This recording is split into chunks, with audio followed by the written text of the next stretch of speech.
roedd yna ddyn oedd ddim yn gallu cerdded. Wel, doedd o ddim hyd yn oed yn gallu sefyll.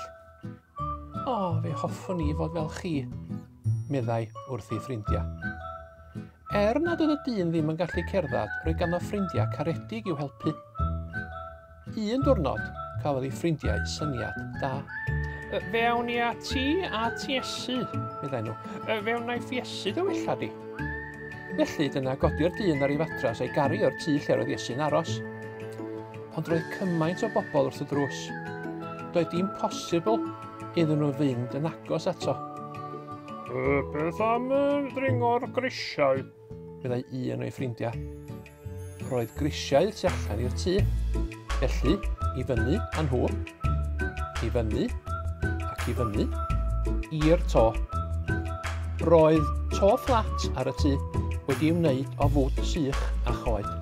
Yna, wedi cyrraedd yno, dyna'r ffrindiau'n dechrau cloddio. Cloddio a chloddio yn syth drwy'r to, nes gwneud twll mawr anferth. Yna, gollwng y dyn i lawr ar ei fatres nes iddo gyrraedd y llawr, yn union wrth draed Iesu. Edrychodd Iesu lawr ar y dyn. Yna, i fyny ar y 4 ffrind da a gwenu. Ydych chi am i mi ei wneud yn well, meddai Iesu, ac fe wna i yn well o lawer. Yna dwedodd Iesu wrth y dyn, mae pob peth drwg nes ti wedi cael ei fadda. Saf ar dy draed. Arholiad y fatras yw chario'n hwylus dan dy fraich. Felly di gerdded adra. Ac fe wnaeth hefyd.